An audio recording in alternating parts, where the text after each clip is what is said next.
أعوذ بالله من الشيطان الرجيم. بسم الله الرحمن الرحيم. السلام عليكم ورحمة الله وبركاته. الحمد لله رب العالمين، والصلاة والسلام على أشرف الأنبياء والمرسلين وعلى آله وصحبه أجمعين.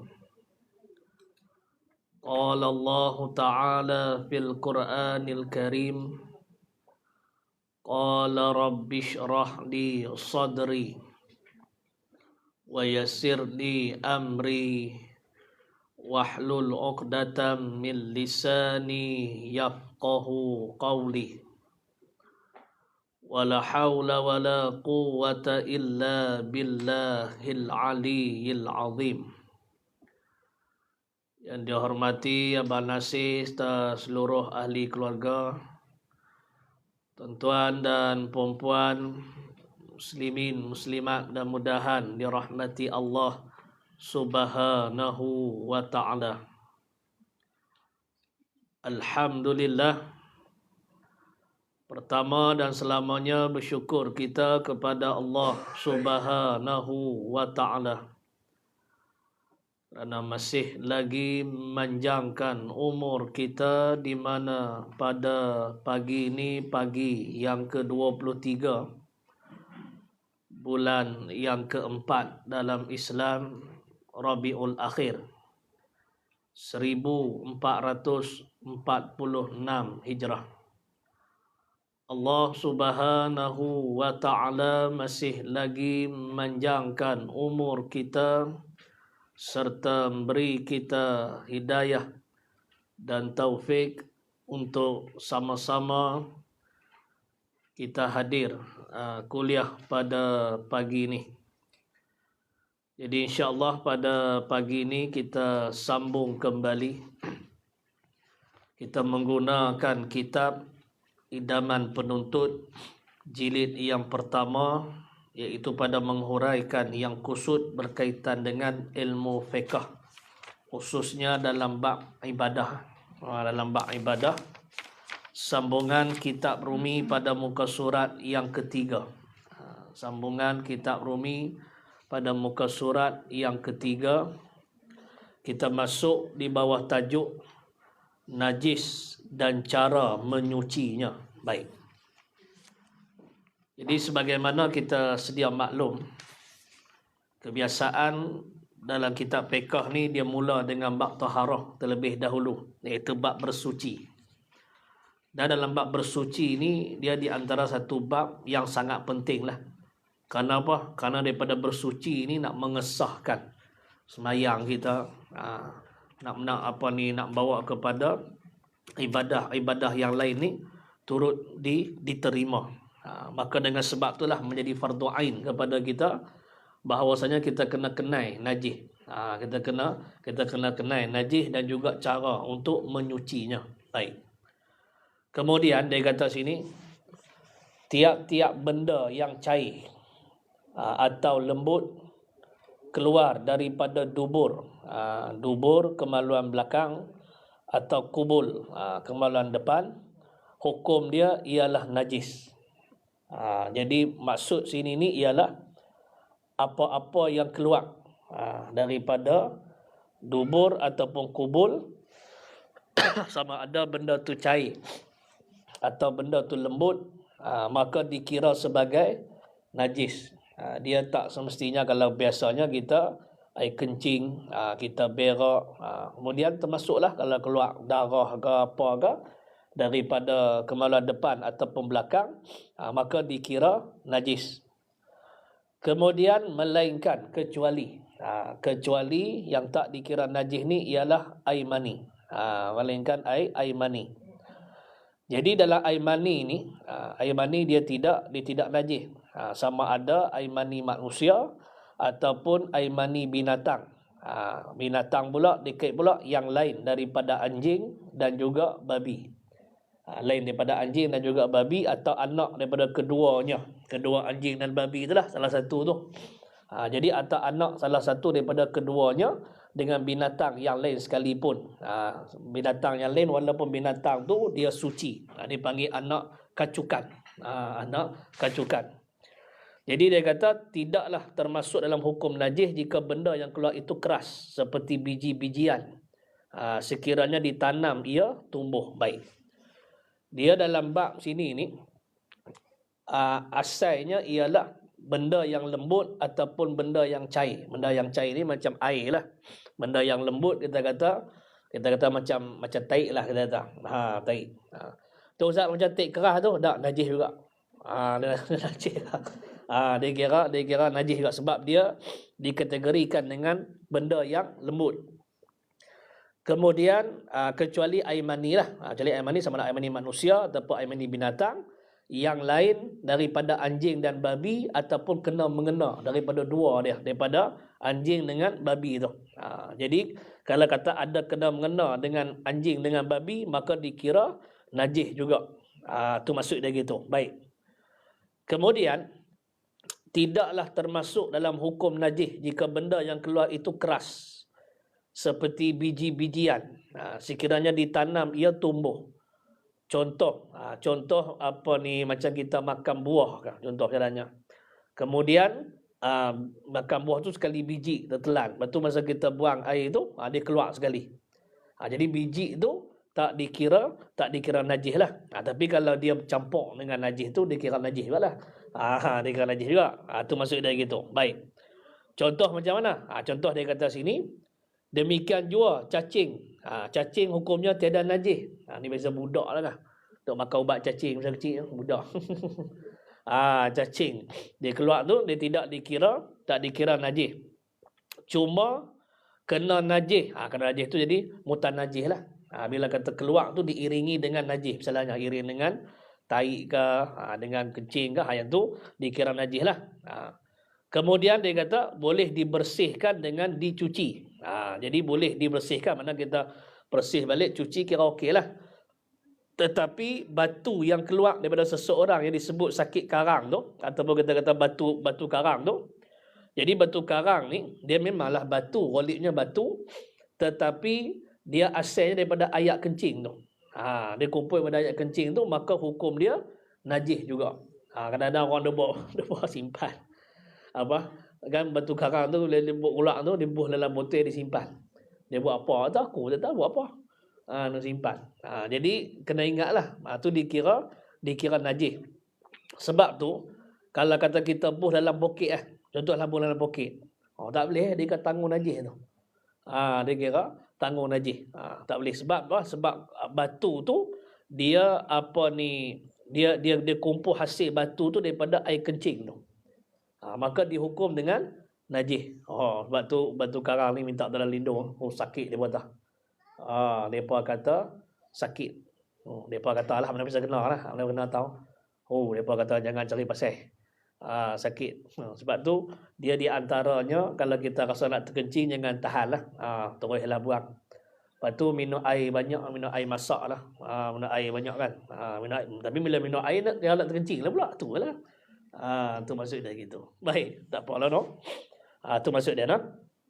Habis. Tu ambil faham situ dululah. Jadi maknanya apa-apa yang keluar daripada kemaluan depan dan juga belakang yang cair dan lembut dikira najis. Dikira najis. Sebab tu dia benda ni kita boleh rasa lah.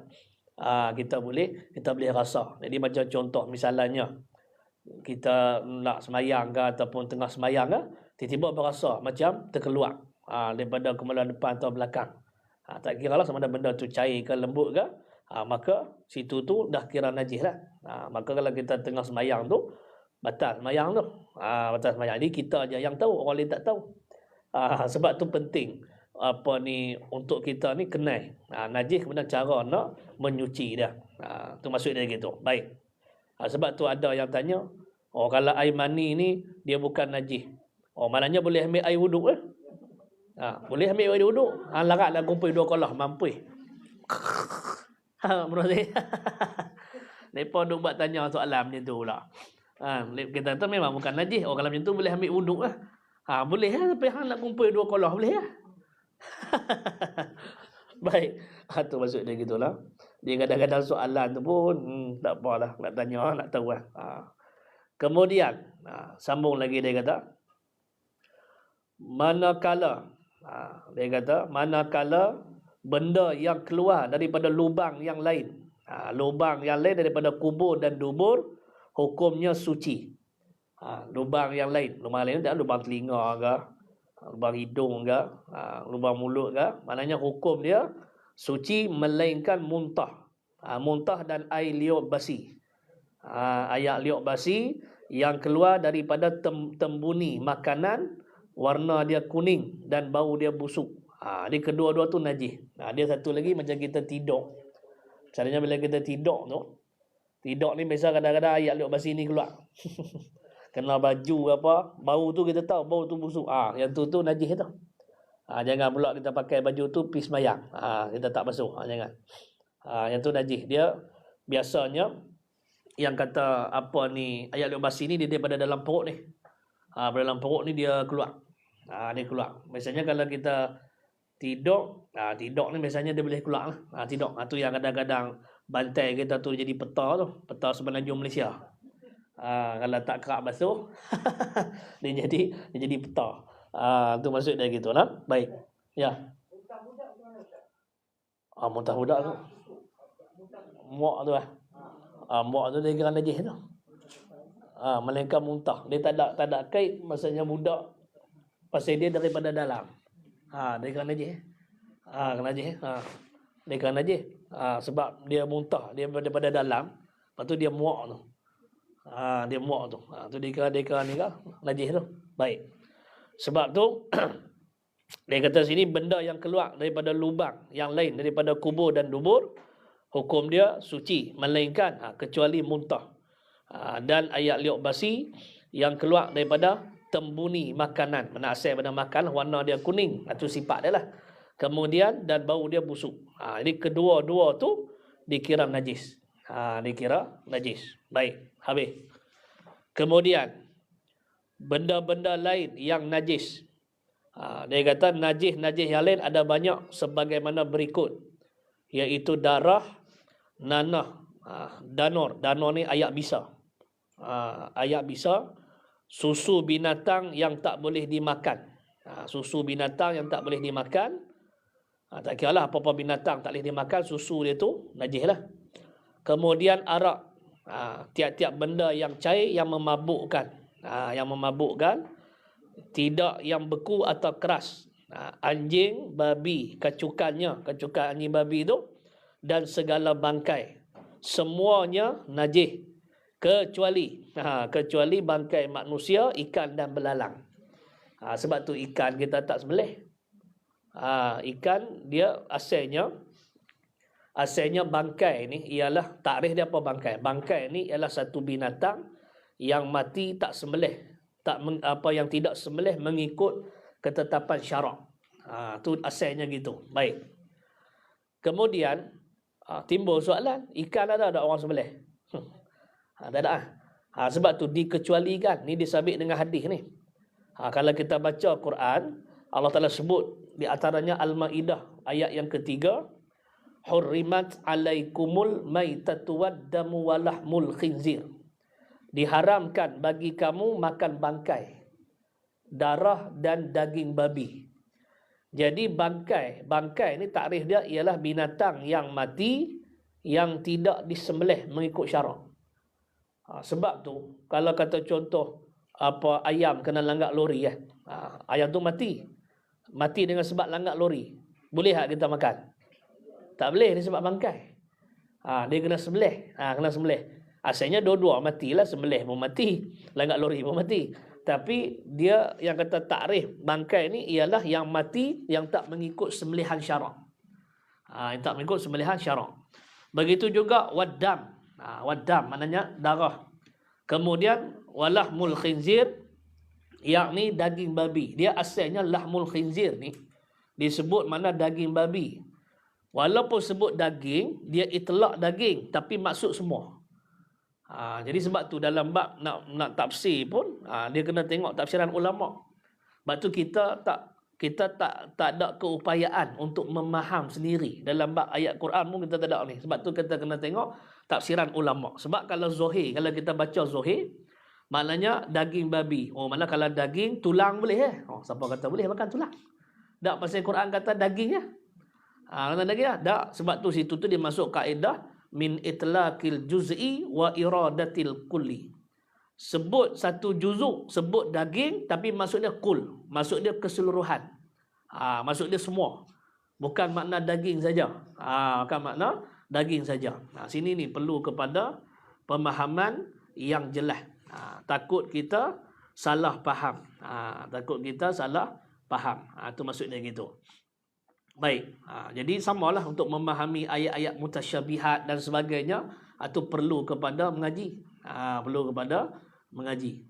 Itu maksud dia gitu. Takut nanti kita jadi kesamaran. Macam contoh dalam bab usuluddin misalnya. Yadullah fawqa aydihim. Tangan Allah di atas tangan mereka. Ya ni terjemah makna tangan. Tapi situ tu kita tak boleh kata tangan macam kita, sebab dia kena balik kepada asas Allah Ta'ala ni dia tidak sama dengan makhluk. Mukhalafatuhu ta'ala lil hawadis.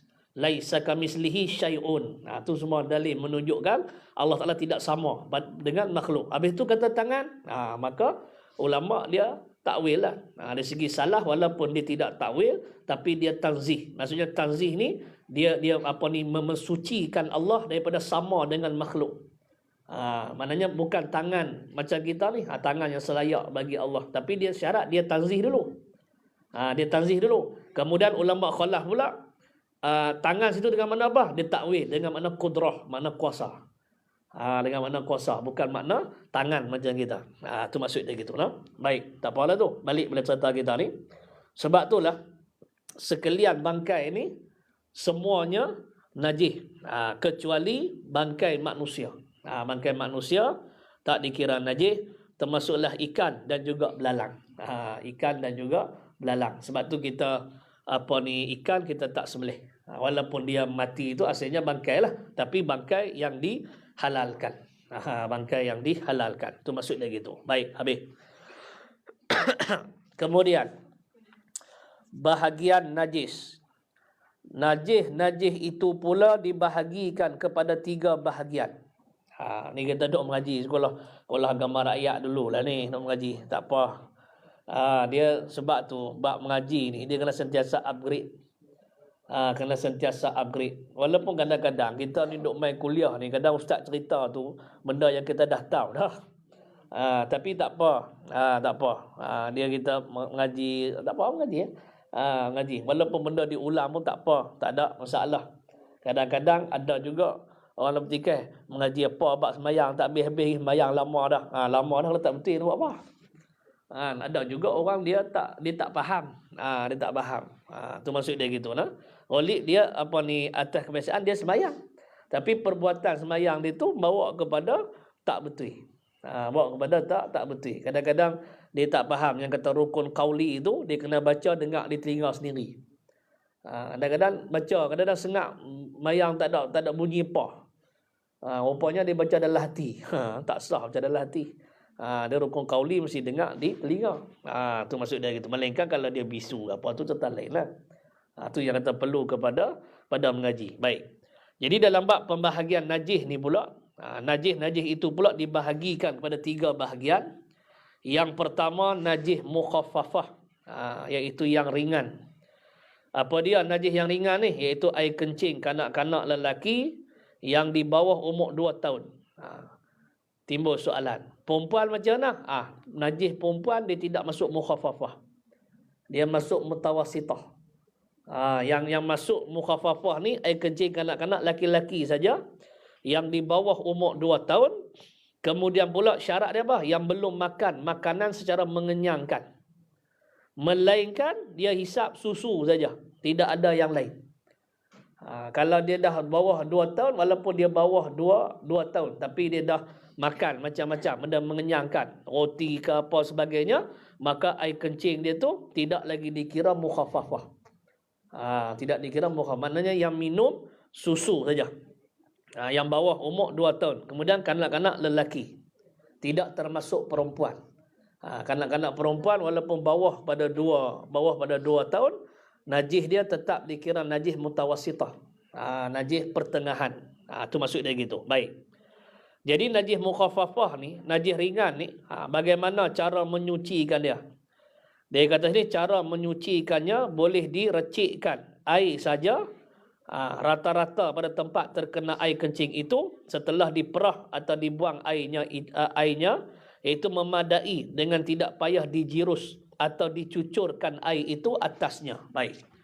Maksudnya ialah dalam bab nak bersihkan najis mukhaffafah ni, sekadar kita rencik saja. Rencik air situ dekat tempat kena najis tu, setelah diperah atau dibuang airnya, memadai dan tidak perlu dijirus. Maksudnya tidak perlu dilalukan air. Tak perlu lalu air. Mana kita sembok ke apa ke, itu dah cukup dah. Cukup dah. Dia tidak perlu untuk kita lalukan air itu ataupun kita cucurkan air di atasnya. Tak perlu air mengalir lah. Tak perlu air mengalir. Jadi dalil dia bawah tu lah, bawah sekali itu. Artinya bahawa Ummu Qais datang menghadap Rasulullah bersama dengan anak lelakinya yang masih kecil, yang belum makan makanan. Datang baginda, Nabi lah pangku budak tu di atas ribanya, tiba-tiba budak tu kencing. Nabi pun minta air direjeh-rejeh pada tempat yang kena kencing itu dengan tiada dibasuhnya lagi. Renjih macam tu ya. Renjih tu, dia tidak perlu dilalukan air tu. Tu maksud dia gitu. Baik. Habis tu. Tu yang pertama, najis mukhaffafah. Kemudian yang kedua, najis mughallazah. Najis mughallazah ni najis yang berat, iaitu anjing, babi dan juga anak kecukannya daripada anjing dan babi.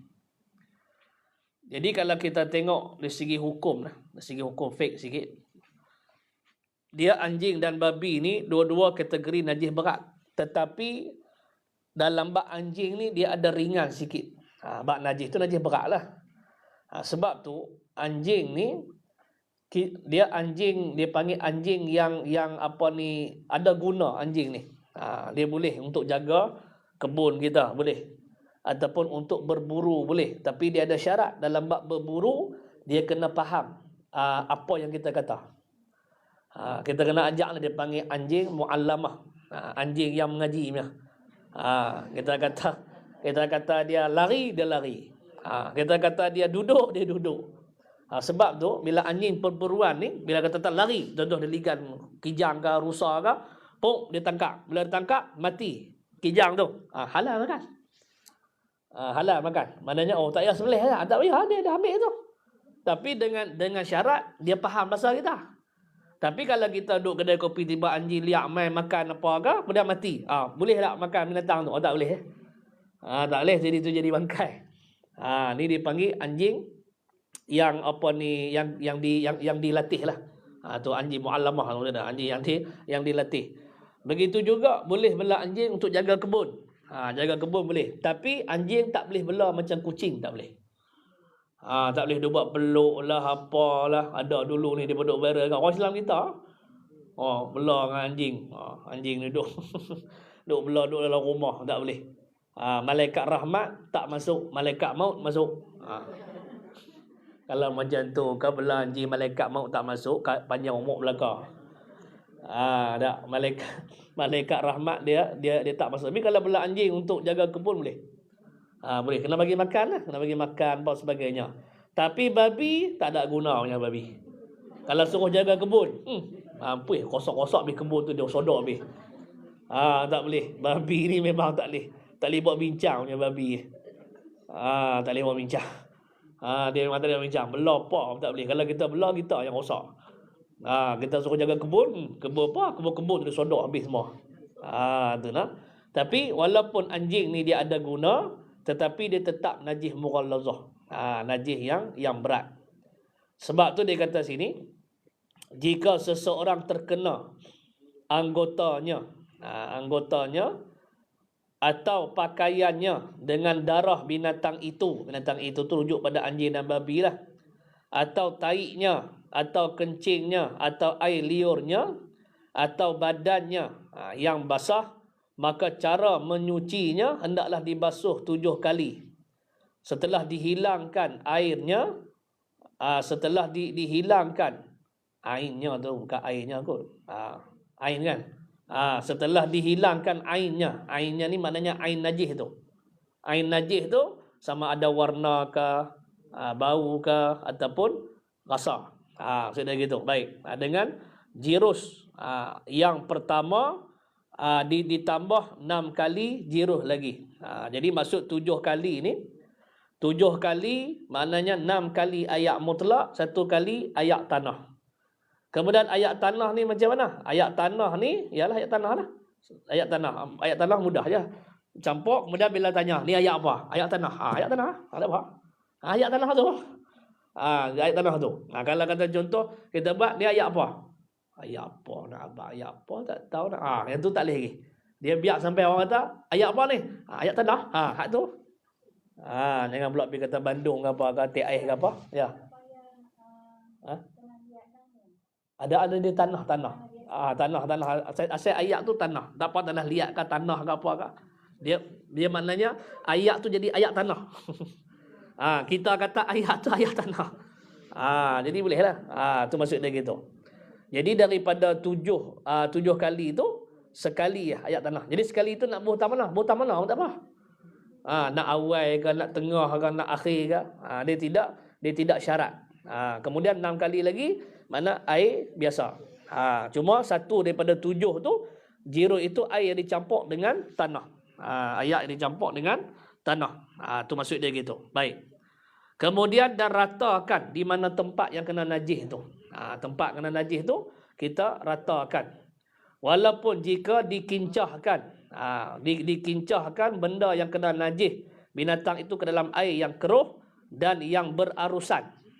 Berarusan, kincah ni maksudnya itulah orang panggil apa? Duk kocok-kocok tu lah. Jadi walaupun yang berarusan dengan 7 kali kincah, nescaya sucilah ia. Sucilah ia. Baik. Okey. Satu sudut lagi ni. Dia katalah contoh gini. Rumah kita ni dekat dengan hutan. Lepas tu kita duk duk sidai kain lah belakang, duk sidai kain ke apa agak.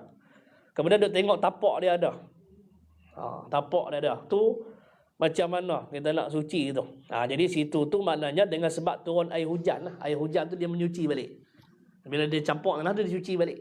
Selesai lah. Sama juga macam kebun. Kita ada kebun sawit. Lepas tu nak kutip buah kelai. Tahu buah kelai sawit tu? Saya tengok buah kelai. Buah kelai sawit tu. Jadi bila kutip biasanya kadang-kadang memanglah binatang ni duk ada babi ke apa duk sondoi lah duk makan. Jadi kita nak kutip macam mana. Jadi situ tu kita yakin dia duk main sodok apa tu. Jadi tengok keadaan lah. Kalau kata cuaca tu maknanya hari hujan apa semua, maka dia automatik dia jadi bersih balik, suci balik. Sebab bila hujan tu dia campur dengan tanah, maka automatik lah bersih balik. Tapi kalau cuaca panas, situ tu kalau kita rasa ragu-ragu, lepas pada kita kutip tu, kita buatlah ni suci balik. Tak ada masalah. Dia bukan berdosa, jangan faham berdosa tau. Ada orang faham kata pegang babi berdosa. Tak berdosa. Tak berdosa. Mana nak tahu kita duk ikut belakang lori babi lah. Contoh.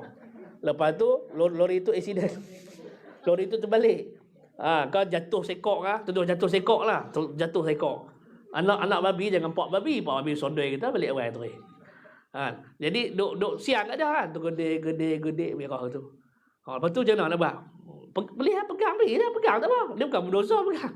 Dia tak berdosa. Cuma kena cuci macam ni. Lepas tu cuci je lah.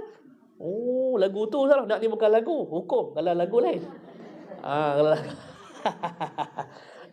kalau lagu lain. Tu maksud dia gitulah. Dia bukan dosa. Cuma kadang-kadang kita rasa jijik nak pegang tu. Yang tu je lah. Rasa jijik nak pegang kan. Dia termasuk kategori najis. Maka kita basuhlah. Cara yang disebut ni. 6 kali ayak mutlak. Kemudian sekali dengan air tanah. Dia suci balik lah. Baik. Itu yang kedua lah. Ya. Bau. Angin. Oh, yang tu dia kira benda yang dia panggil benda yang orang kata susah nak elak, yang tu dimaafkan. Itu dimaafkan. Dia dalam istilah usul fiqh ni dia panggil apa? Kaedah fiqh ni. Dia kira benda benda yang apa? Benda yang kita tak boleh nak elak. Tak boleh nak elak. Macam contoh bulu kucing terlalu banyak sangat jenis itu. Tak boleh nak elak. Maka dimaafkan. Dimaafkan. Tapi kalau jelas memang ain dia tu kena sungguh, yang tu tak boleh nak kena basuh lah. Kena basuh lah. Baik. Tapi itulah tak ikut belakang tu. Ikut belakang potong. Baik. Tu yang kedua dah. Kemudian yang ketiganya najis mutawassithah, iaitu najis yang lain daripada najis mukhaffafah tadi, iaitu anak bayi laki-laki bawah 2 tahun yang minum susu saja dan tak makan makanan yang lain yang mengenyangkan, dan najis mughallazah tadilah, iaitu najis babi dan juga anjing, dan apa jua yang ada kena mengena dengan kedua-dua itulah babi dan anjing tu. Maka lain daripada tu dipanggil najis mutawassithah, najis pertengahan. Kemudian najis pertengahan ni banyaklah. Jadi bagaimana telah dinyatakan tadi. Kemudian cara menyucikannya jika ada bendanya. Dia ada benda. Sebab tu najis ni dia bagi dua. Dia ada najis aini, dia ada najis hukmi. Jadi najis ainiyah. Ainiyah ni mana najis aini lah. Najis yang nampak dengan jelas. Yang nampak dengan jelas. Contohnya melekat di pakaian ke apa ke, yang nampak dengan jelas. Jadi hendaklah dihilangkan benda tu, najis tu, dan juga segala sifat dia. Segala sifat dia sama ada rasa, bau dan juga warna dia. Rasa, bau dan juga warna dia. Maknanya sebelum kita cuci tu kena bagi hilang dulu. Kena bagi hilang dulu. Bila hilang dah, tak ada dah bau, tak ada dah rasa, tak ada warna pun tak ada dah, baru basuh. Baru basuh. Sebab tu dalam kita guna mesin basuh tu kan kita duk bilas pula tu. Kena bilas tu. Dia jangan pakai sekali tu. Kan bila sekali tu duk campur dengan tak elok apa semua kan. Lepas tu kena bilas sekali lagi.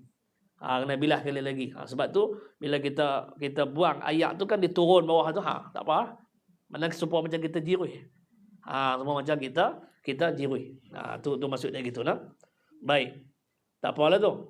Jadi dia sebut sini ni.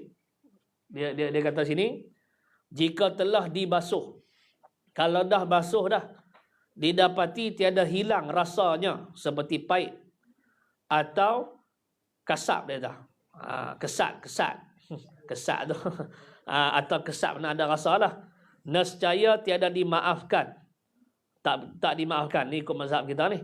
Bahkan hendaklah dibasuh lagi hingga hilang rasa tu. Tu kan tonyok tu. Jadi setelah itu, jika tidak hilang juga, melainkan dengan dipotong, ketika itu dimaafkanlah. Dikira telah suci. Kalau tak hilang juga, jenuh dah. Aku beri, tak mau. Tak mau juga. Melainkan dengan potong, itu dimaafkan. Dikira telah suci. Walaupun masih ada lagi kesan tu. Tapi dengan syarat kita kena gosok dulu. Sebab tu syariat kita ni mudahlah banding dengan syariat dulu.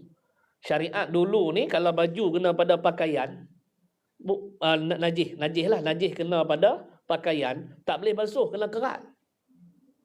Naya. Kalau kata kita buat baju mahal, buat baju jubah ke, baju Melayu ke, tu buat di mat tailor taping tu. Mat tailor ni kira popular lah. Tak tahu orang sini tahu tak tahu lah. Ada itu sekali, ada orang nak belanja baju Melayu tu sekali. Dia kata ni, Ustaz pergi buat dekat mat tailor pun nama saya. Aku pun syok, aku pun pergi. Pergi dia bawa kolak kain. Dia kata, Ustaz nak kain mana? Saya kata, kain mana? Dia kata, hak ni 100 lebih. Hak ni 200 lebih. Dia kata, kalau hak Tengku Zapro pakai, masa tu dia Menteri Kewangan. Hak ni 300 lebih. Ni Tengku Zapro nya. Aku kata, kalau aku pakai Tengku Zapro ni, saya payah pula. Ambil hak 200 ni. Ambil hak 200 lebih. Ambil kain tu, buat baju Melayu. Buat baju Melayu. Jadi orang bayar. Lega lah aku tak bayar. Kalau aku bayar ke, aku pergi kedai murah-murah lah.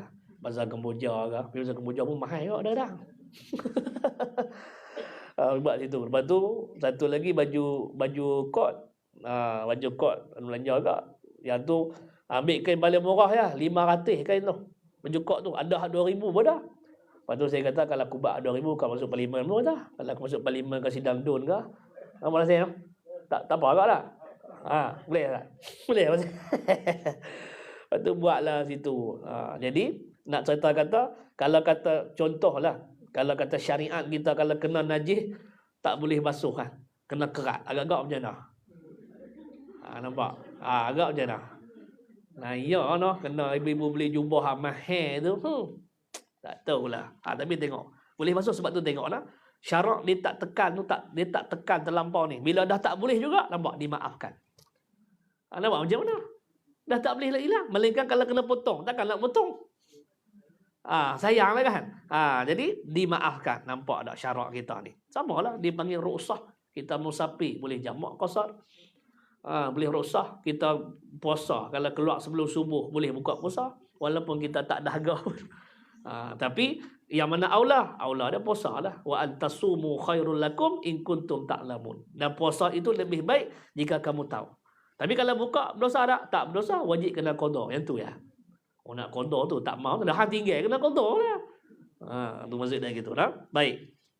Sebab tu jelas, maknanya bila kita ada ain tu, dia kena cuci bagi hilang sama ada rasa ke bau ataupun warna. Tapi kalau cuci tu tak mau juga, kesat pun tak mau juga, dimaafkan. Dimaafkan. Sebab tu dia kata sini, hendaklah dibasuh lagi. Tidak dimaafkan, hendaklah dibasuh lagi hingga hilang rasa. Setelah itu, kalau tak hilang juga, melainkan dipotong, dimaafkan. Dikira telah suci. Dikira telah suci.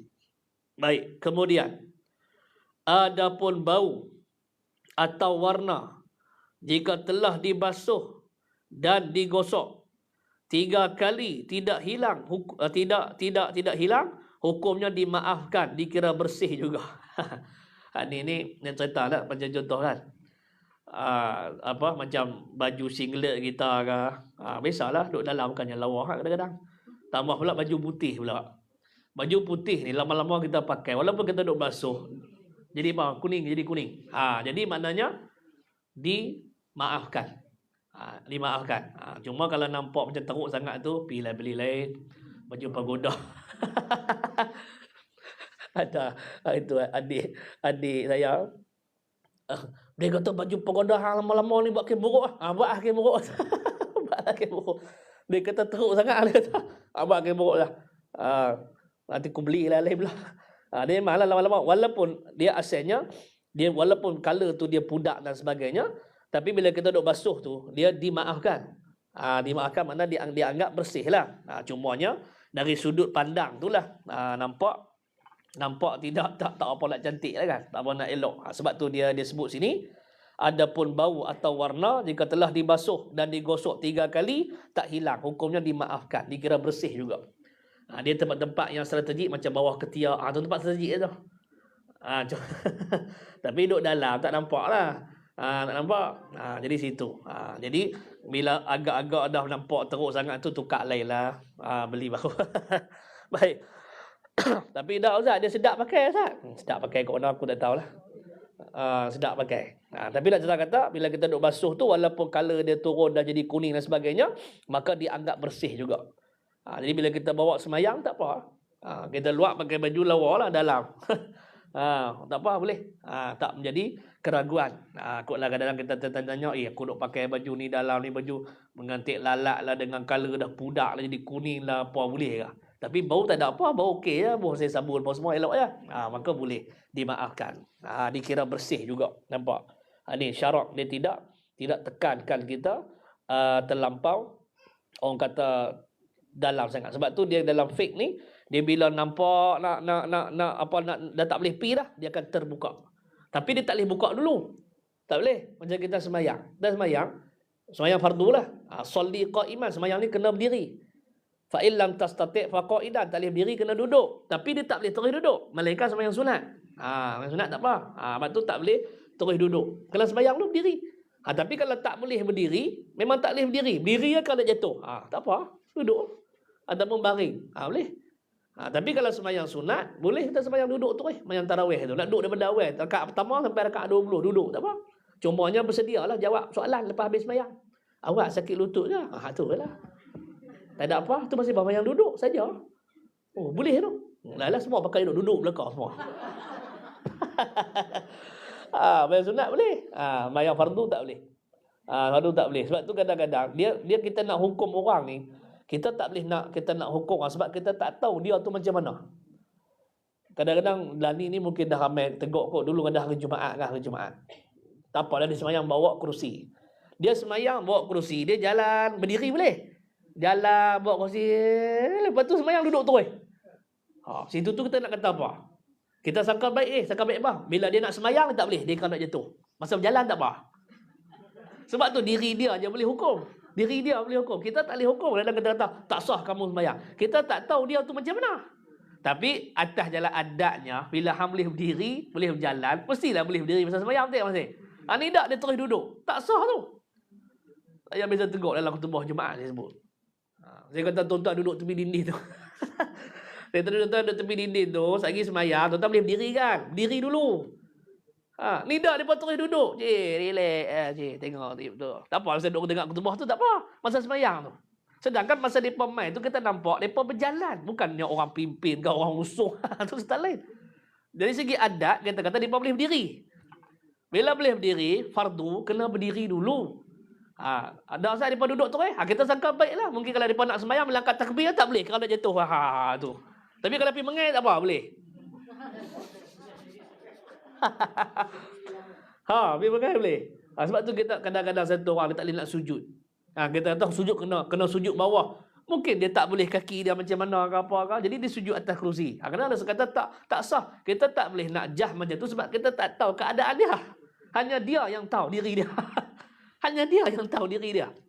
Kadang-kadang kan jadi isu, kadang-kadang tanya macam mana kalau sujud atas kerusi sah? Tak sah. Tak boleh lagi, hukum tak sah. Kena tengok dia tu. Dia boleh sujud tak? Kalau dia boleh turun sujud, kena sujud lah. Tapi kalau dia tak boleh nak turun sujud pasal sakit ke apa, dia yang rasa memadai dekat mana yang dia boleh ya.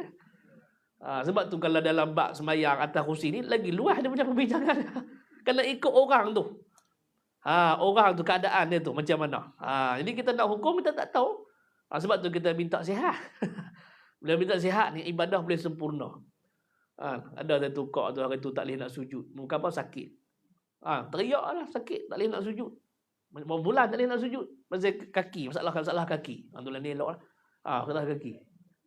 Teringat. Lepas tu tanya saya, boleh tak nak sujud bubuh meja? Saya kata nak buat apa meja lepas? Dia kata dahi nak letak atas. Tak payah letak kat mana boleh. Dia dahi ni rasa sayang tak kena. Dia kata tak payah lapik meja pasal apa lah bawa lapik meja. Tak kat mana yang boleh je. Tak lah dia tak rasa macam tak apa nak ni. Pasal ni dahi tak kena tempat sujud. Nampak macam mana dia tak boleh. Sebab tu kita minta sihat kan. Sihat ni insyaAllah sempurna lah ibadat. Tapi kadang-kadang sihat kita tak syukur pula. Tak sembahyang pula. Ada lu betul gajah. Saya banyak betul gajah. Ulang satu Pak Ji tu. Hak duk bongkok. Ada yang Pak Ji tu. Aku tak tahu lah lama tak piah. Kan betul gajah tu dia ada tangga elektrik tu. Masa tu dia tak buka tangga elektrik tu. Naik tangga tu lah. Naik tangga biasa ni lah. Dengan bongkok dia Pak Ji tu. Main jemaah. Kita hak relax ni. Hui. Relax tu. Tak bayang. Tu maksud dia gitu dah. Sebab tu, boleh sembahyang ni bukan semata-mata kuat. Taufik daripada Allah. Kalau Allah Ta'ala tak bagi taufik, tak mampu kita. Sebab tu balik pada hauqalah tu. La haula wa la quwata illa billah. Tidak ada daya upaya untuk kita tinggal maksiat. Tidak ada daya upaya untuk kita melakukan ketaatan. Melainkan dengan pertolongan Allah. Tu maksudnya. Jadi bila kita boleh ibadah apa semua, syukur kepada Allah. Mudah-mudahan Allah Ta'ala kekalkan nikmat ni. Mudahkan kita untuk ibadah. Tak ada payah. Tidak kalau sakit susah juga. Kita nak berjalan payah. Nak ambil air semayang payah. Nak bangun payah. Jadi susah.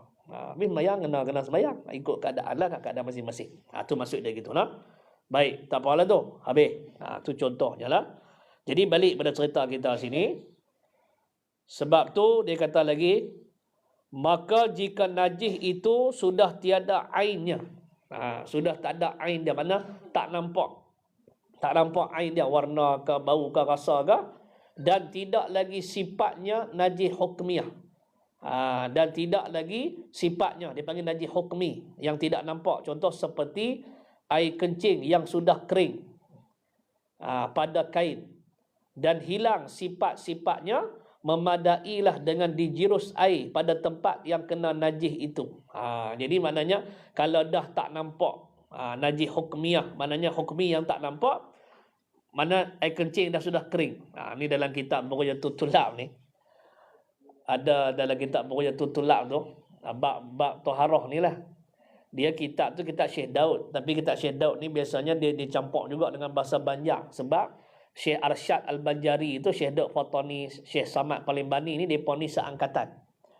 Kalau dalam kitab Bughyah tu dia kata apa? Seperti dia eja ka minha. Ka mimha tu nak baca apa? Kalau baca kemah balik awal. Seperti kemah yang kering. Bukan kemah orang say, Banjar kata kameh. Kameh ni kencing. Seperti kameh yang kering. Aku kata kalau baca kemah ni balik awal. Seperti kemah yang kering. Kemah kering macam mana pula? Nampak? Itu. Dia eja ka mimha. Kalau kita baca kemah, lari jauh. Dari situ tu kameh. Orang Banjar kata kameh ni kencing. Seperti kameh yang kering, maknanya seperti air kencing yang kering. Macam ni. Tu penting. Dia bahasa ni, nanti tambah kita turah ni. Dia perlu kita kena menguasai bahasa. Sebab tu kena mengaji. Dia kena talaki. Kalau kita baca sendiri, takut lari. Takut lari. Bukan masalah lah. Masalah kita tak faham bahasa dia tu. Tak faham bahasa tu. Sebab tu, dia bahasa ni di antara jalan untuk ilmu masuk. Untuk ilmu masuk. Macam contoh kalau kita tak patah ni, biasa dia kata dihalak. Dihalak ni mana? Dibiarkan. Dihalakkan dia. Dihalakkan dia. Halak apa halak? Menyalak ke apa? Tak, dibiarkan. Tu bahasa nah. Baik. Tu yang kena mengaji tu. Kalau tak mengaji, kalau kita nak buka-buka, nak baca terus itu, bahaya. Takut tersilap. Takut silap. Baik, tak apalah. Jadi datang seperti kambing yang kering tu seperti air kencing yang kering. Tu bincang najis hukmi lah. Bincang najis hukmi. Baik. Kemudian, dia kata apa lagi sini? Dia kata, dan hilang sifat-sifatnya. Hilanglah sifatlah. Tak ada bau, tak ada rasa, tak ada. Kemudian warna pun tak ada. Maka cukuplah, memadailah dengan dijirus air pada tempat yang kena najis tu. Memadai jirus saja. Jirus macam tu, jirus sekali. Dah, sudah. Bersih dah. Bersih dah Ustaz? Ya, bersih dah. Bersih dah, cukup lah. Dijiruskan macam tu je, cukup. Tu maksud dia gitu. Baik. Kemudian, arak apabila sudah jadi cuka dengan sendirinya, hukum dia suci. Dengan syarat tidak dimasukkan benda lain ke dalamnya. Ini dalam bab arak, apabila sudah jadi cuka dengan sendiri. Mana dengan sendiri ni, dia berubah dengan sendiri. Jadi hukum dia suci dengan syarat tidak dimasukkan benda lain ke dalamnya. Tak ada kita masuk benda apa. Dia sendiri suci. Yang tu maknanya apa ni suci lah. Kalau ada, jika ada benda lain di dalamnya, nescaya tidak suci. Tidak suci. Baik, itu dalam bab arak. Kalau arak dah bertukar jadi cuka dengan sendiri, hukum dia suci. Kemudian dikait pula dengan syarat tak dimasukkan benda lain ke dalamnya. Ke dalam bekas tu. Jadi jika ada benda lain dalamnya, nescaya tidak suci. Tidak suci. Baik. Kemudian, dia nak bagi ingat lagi, apabila suci cuka yang telah bertukar daripada arak itu, maka tempatnya bekas tu. Bekasnya ikut sama suci. Bekas tu ikut sama suci. Tu maksud dia gitu nah. Ni dalam bab apa ni arak tukar jadi cuka lah.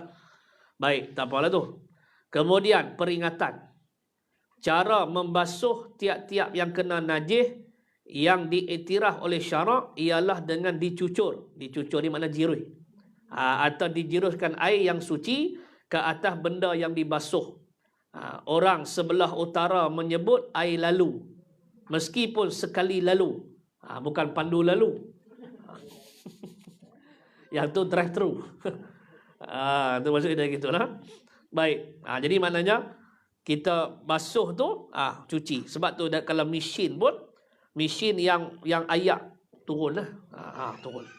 Biasanya kita bilah 2 kali. Kita basuh sekali tu, kemudian sekali lagi bilah. Tu maksud dia gitu. Air lalu tu tak apa dah. Okey lah. Baik. Jadi dia kena, air tu dia kena cucur, dia kena jiruskan. Dia kena jiruskan. Tu maksud dia gitu. Kemudian dia kata ke atas benda yang dibasuh tu lah. Dia orang sebelah utara sebut air lalu, meskipun sekali lalu. Jadi pengarang kitab ni kita sebut dah pada kuliah lalu, Dia ni Ustaz Abdul Ghani ni almarhum ni dia orang Johor. Dia ni orang Johor. Jadi dia kata orang sebelah utara menyebut air lalu. Meskipun sekali lalu. Jika tidak diperbuat begitu, umpama dicelupkan benda yang kena najis itu ke dalam air yang sedikit, seperti dalam besen atau periuk yang telah ada air menanti dalamnya, walaupun air itu mutlak. Dia tak boleh. Macam kita buh dalam besen tu, kita celup. Kita celup tak apa celup, basuh-basuh, lepas tu angkat, kena jirih pula. Bagi ayat lalu tu. Tu cara apa ni bersih dia. Dia bukannya mana semata-mata bila kita campur tu, betul lah ayat tu ayat mutlak yang sedikit. Mana sedikit ni tak sampai apa ni ayat sedikit tu seperti dalam besen ke periuk ke yang telah ada air yang menanti yang duduk dalam tu. Walaupun air mutlak, walau beberapa kali celup sekalipun, hukumnya tak suci juga. Dia mesti kena jiruh tu. Dia kena jiruh. Sebab tu dia kata sini, kerana bila dicelupkan benda yang kena najis ke dalam air itu, jadilah air itu mutan najis. Sebab pakaian kita tu kotor, bila kita masuk ayat mutlak tu jadi mutan najis habis ayat tu. Sebab tu walaupun kita buh sabun buat elok dah bersih dah, bila kita tak cuak, kita tak jiruh itu, dia tetap tidak bersih. Tetap tidak bersih. Tu maksud dia gitu. Baik. Sebab tu dia kata walaupun beberapa kali celup sekalipun, hukumnya tidak suci juga. Lagi pula ditekankan sini pada hal ini mustahak diambil perhatian kerana banyak berlaku di kedai makan dan warung-warung dan sebagainya orang yang membasuh daging yang berdarah atau ikan atau sebagainya dengan mencelup saja. Kan kita buka pilih biasanya kita tak apa. Pilih turun tu, dia jangan celup tu jangan celup tu, tak boleh. Dia jadi mutan najis habis. Mutan najis habis. Itu maksud dia gitu. Sebab tu dia kata demikian jua kain baju tu bawah tu syarah bawah tu. Demikian jua kain baju yang kena najis seperti air kencing dan lain-lain tidak suci jika dicelup saja ke dalam air yang sedikit seperti dalam baldi dan besen, kecuali air banyak, air 2 kolah. Air yang 2 kolah, bukan mana kolah ada 2. Air 2 kolah kan. Yang tu tak apa. Tapi rolipnya kita besen kita tu kecil. Jadi bila kita basuh gitu kita tak jiruh itu, maka dia jadi mutan najis lah. Walaupun dah bersih, sebab tu kena angkat tu, kena cuak pula. Kena bilas pula lagi. Itu tak apa. Tu baru bersih. Kalau tidak, kalau kita basuh banyak kali pun tetap tidak bersih juga. Basuh baju pun kena mengaji sana. Lah, kena mengaji. Nak basuh baju kena mengaji. Tambah pula hal-hal lain. Ni tak. Hal-hal lain pun tak mengaji. Baca Quran pun tak mau nak mengaji. Payahlah. Lepas tu baca pula lah. Macam-macam tak. Tu maksud dia gitulah. Baik. Habis. Sebab tu dia kata sini, mustahak diambil perhatian kerana banyak berlaku di kedai makan dan di warung-warung dan sebagainya. Orang yang basuh daging yang berdarah atau ikan atau sebagainya dengan mencelup-celup saja. Macam celup saja. Jangan. Lepas tu, tapi biasa kalau kita buka pilih tu, kita duduk basuh ayam apa, tak apa tu. Dia bagi dia cucuk apa? Jirus. Jirus. Baik, habis anak. Kemudian terbukti dekat tu. Jadi boleh Masih? Ada kenduri ada Masih? Kenduri ada no? Kenduri ada cuma tak kena panggil lah, tu lah. Baik. Tanda tu bersugi, bergosok gigi. Ada nak tanya soalan? Ya.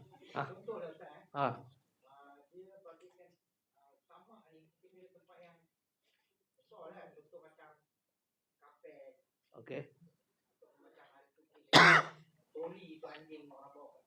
Okey. Kapek. Malah jelas lah anjing tu dah itu.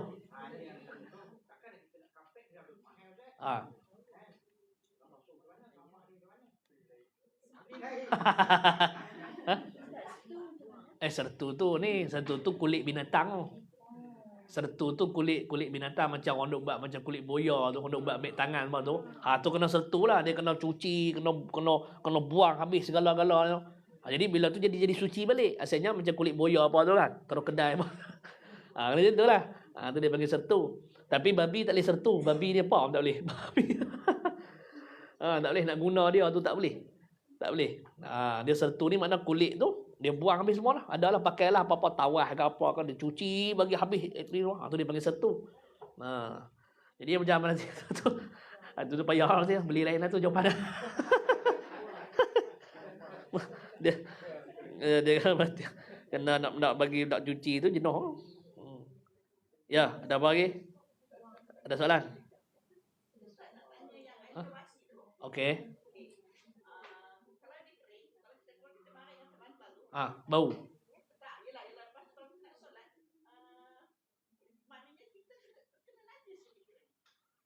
Dia maknanya kalau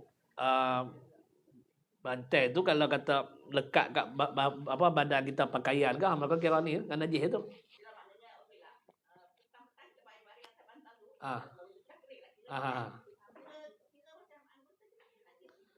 Dia nak tengok sama ada tak lagi bau ke, warna ke, rasa ke apa, tengok itu. Bau tak boleh. Najis kira. Patut seloknya basuh lah. Minggu sekali pun, 3 hari sekali kan tengok. Ikut lah kadang-kadang orang tidur tak kalau air bersih tak apa. Kalau elok tak apa. Tapi kalau macam peta Semenanjung Malaysia je tu, dia lah tu. Ya, ada apa lagi? Ada soalan lagi? Tak ada? Sarung. Tukar sarung. Tukar sarung okey, tak apa. Basuh sarung je lah. Tak payahlah basuh bantai tu. Dia kadang-kadang dia serap kan. Tapi tak apa, sarung tu dia tutup dah okey lah. Boleh lah. Boleh. Ya, ada apa lagi? Tak ada apa dah. Tak tahu nak tanya apa tak. Baik no? Tak apa. Jadi saya mohon maaf lah jika terkasar bahasa. Wabillahi taufiq wal hidayah. Assalamualaikum warahmatullahi wabarakatuh. Bismillahirrahmanirrahim. Alhamdulillahi rabbil alamin. Hamdan yuwafi ni'mahu wa yukafi'u mazidah. Ya Rabbana lakal hamdu kama yanbaghi li jalali wajhikal karim wa 'azimi sultanik. Allahumma ighfir lana dhunubana wa liwalidina warhamhum kama rabbawna shighara. Wa li jami'il muslimina wal muslimat wal mu'minina wal mu'minat al ahya'i minhum wal amwat bi rahmatika ya arhamar rahimin. Rabbana atina fid dunya hasanah wa fil akhirati hasanah wa qina adzaban nar. Wa sallallahu ala sayyidina Muhammad walhamdulillahi rabbil alamin. Ya, boleh.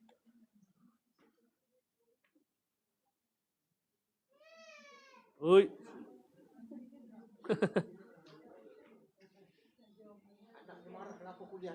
Kuliah lama.